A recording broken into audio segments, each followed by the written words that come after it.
Hi, you're watching Reddit Confessions, where real stories hit harder than fiction. Let me tell you what happened last Thursday, because that's the day my past clawed its way back into my life and brought everything I'd buried with it. It started with a single notification. You have a new message request from her. After 15 years, I stared at the screen like it had personally betrayed me. Not because I didn't recognize the name. Oh, I recognized it all right, the same way you recognize the shape of the knife that gutted you. Her message was just 4 words. Can we talk, Lowell? No apology. No explanation. No context. Just a question I never thought I'd have to answer again. I hadn't heard from Clarabelle since she detonated our life together in the most spectacular, humiliating way imaginable. She vanished with a man who wasn't just married. He was famous in our state for some big political scandal involving embezzlement, a fake nonprofit, and yes, my wife. Or ex-wife. Whatever. Back then, her name was plastered across blogs and sleazy news sites as the mistress in the mansion. That's not a nickname you can scrub off with a PR team. Trust me, I tried. The affair wasn't just some dumb fling in a hotel room. It was loud, explosive, public. There were courtrooms involved. Cameras. Microphones. And me? I was just the guy in the background looking like he hadn't slept in weeks because I hadn't. I remember the night it all blew up. I was alone in our apartment, folding laundry like some loyal sitcom husband, when I saw her on the local news, walking into court with the married man, smiling. Smiling. The anchor actually called her stunning in red. Meanwhile, I was standing there with a pair of her socks in my hand, wondering how I became the joke in my own life. She never called, never texted, no divorce papers, no goodbye, just disappeared into chaos and scandal like she'd always belonged there. Until now. And you know what the worst part is? I opened the message. I didn't even mean to. My thumb slipped. Or maybe my pride did. But I read it.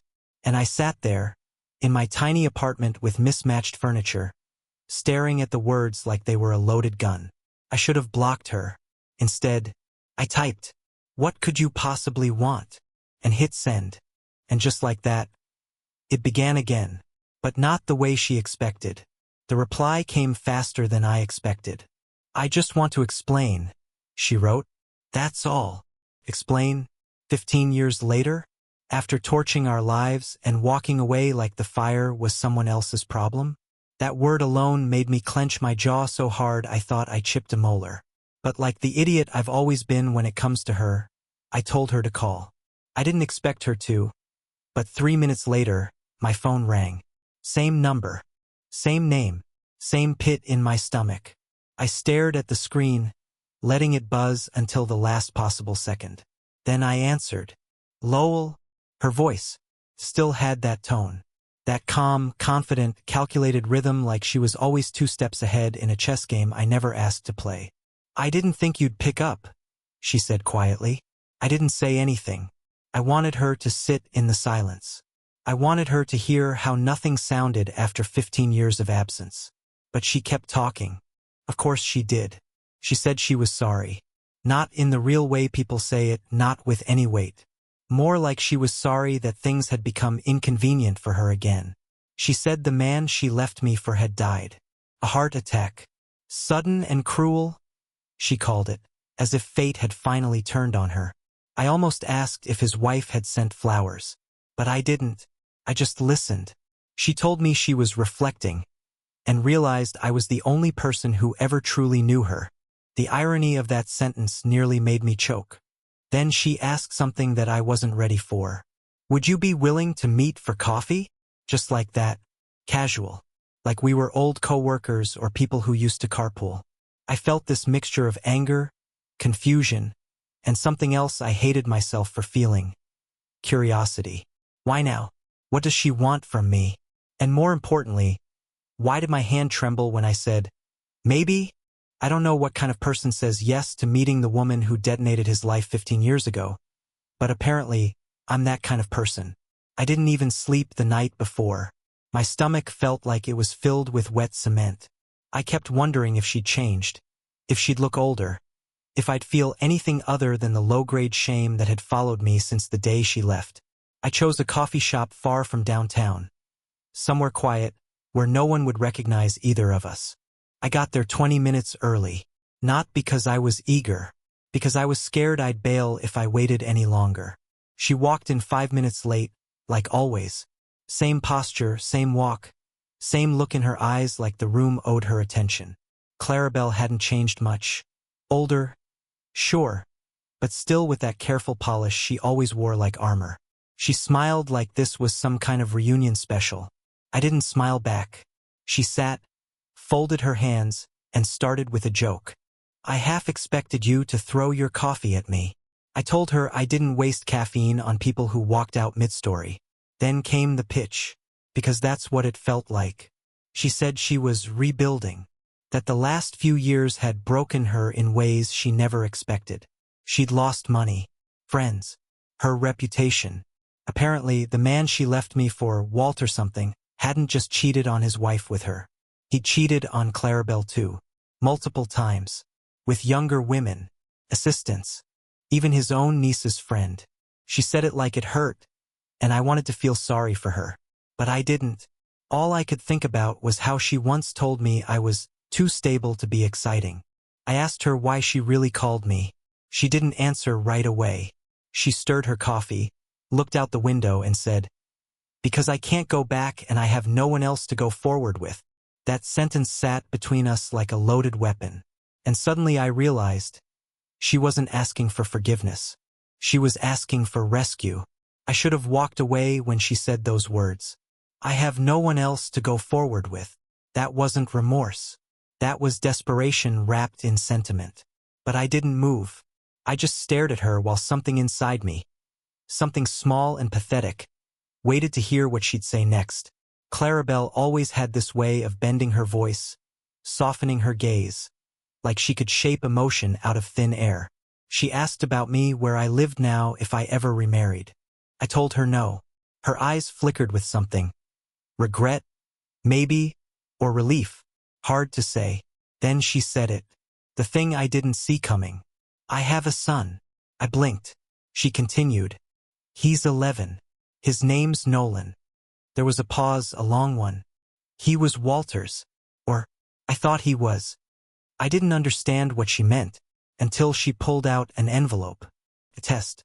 Paternity. I didn't even want to look at it. Walter demanded the test after we split. Turns out Nolan's not his. I never thought much of it, but I did the math recently, and I remembered the night, right before everything ended with us. My ears rang. My hands went cold. She was implying something I wasn't ready to process. I stood up, nearly knocking my coffee over. Don't, I said, but she kept talking. I know it sounds insane, but if there's even a chance, I cut her off. You cheated on me, Clarabelle, and then you left me for someone worse. And now you want me to believe that the son you raised with a married man might be mine? Her expression didn't change, just a calm, tired acceptance. I don't want money. I just want you to know. Nolan's been asking about his real father. The word father hit me like a brick. I hadn't been anyone's anything in over a decade. And now she was dropping a child, possibly my child, at my feet like a broken package she couldn't return. And still, somewhere deep inside my hollow chest, something cracked open, because part of me wanted it to be true. I didn't agree to anything that day. I left Clarabelle at the cafe with her untouched coffee and that envelope still sitting between us like it was radioactive. I went home and spent the rest of the night pacing like I was waiting for a bomb to go off. And in a way I was. That test wasn't just paper. It was a matchbook pressed against everything I'd built inside myself to survive her. 3 days passed. I ignored her follow-up texts. I even drafted a message telling her to leave me alone for good. But I didn't send it, because something kept clawing at me. Not curiosity, not hope, just Nolan. That name kept bouncing around in my head. A name I'd never heard before that now somehow mattered to me. Against all logic, I started wondering if he had my eyes, my posture, if he liked puzzles or hated loud noises like I did when I was a kid. By the end of the week, I gave in. I met her again, this time outside a lab. I didn't say anything, just walked in, swabbed my cheek, signed the form, and left. I didn't even look at her. 2 weeks later, the results arrived in a manila envelope. No return address, no emotion, just clinical truth. I opened it in the kitchen, alone, like everything else in my life. Probability of paternity, 99, 98%. I sat down. No tears, no yelling, just silence. The kind that stretches so wide you forget what sound feels like. I didn't know if I was angry or terrified or both. I had a son, an 11-year-old boy who had no idea I existed. And the only connection between us was a woman who'd burned every bridge she ever built. I didn't know if I wanted to meet him, or if I deserved to. What kind of father waits over a decade just to find out he's one? That night, I opened her message. She had sent a photo. Nolan, standing next to a tree, holding a soccer trophy. He was smiling, proud. And all I could do was whisper to an empty room, "He looks like me." I didn't sleep after that. I told her I needed time. But time didn't do anything. It didn't untangle the knot in my chest, didn't rewrite the past, and it certainly didn't prepare me for what I did next. I parked across from his school. I know how that sounds, like something creepy or pathetic, but I wasn't trying to be dramatic. I just didn't know how to step into his world without shaking it. So I sat in my car and watched. Kids poured out of the building in waves, laughing, shouting, bumping into each other like atoms. Then I saw him, Nolan. He walked like me. I swear I didn't imagine it. His head tilted the same way when he looked sideways. He wore his backpack high and tight just like I used to. He didn't know I was there. But I knew him, in ways I couldn't explain. Clarabelle hadn't told him anything. She said she wanted to do it right. But honestly, I didn't trust her version of right. I didn't even trust myself. I kept replaying everything. The affair, the years of silence, the arrogance in her voice when she left. But Nolan, he was innocent in all of it. Just a kid. My kid. I watched him get into a car, hers, and as she pulled away, our eyes met for half a second through the windshield. She didn't smile. She didn't wave. She just looked. Haunted. Later that night, she called. I didn't answer. She left a voicemail saying Nolan had asked about his father again. Apparently, he thought his real dad had died before he was born. That was the story she fed him. And now she wanted me to help fix that lie. Clean up the narrative she built on sand. I wanted to scream at her, but I couldn't. I just listened to the message 3 times and sat in the dark with the lights off like the coward I still am. Because part of me wanted to meet him, and the other part didn't know how to survive it. I said yes to the meeting, not because I was ready, I wasn't, but because I realized waiting wouldn't make it easier. Clarabelle suggested we keep it casual, no pressure. "He just thinks you're an old friend," she said. I hated how simple she made it sound. I met them at a park near the waterfront, one of those manicured places with clean benches and too many security cameras. I got there early again, sat under a tree, rehearsing every possible version of, "Hi, I'm your dad," until the words turned meaningless in my head.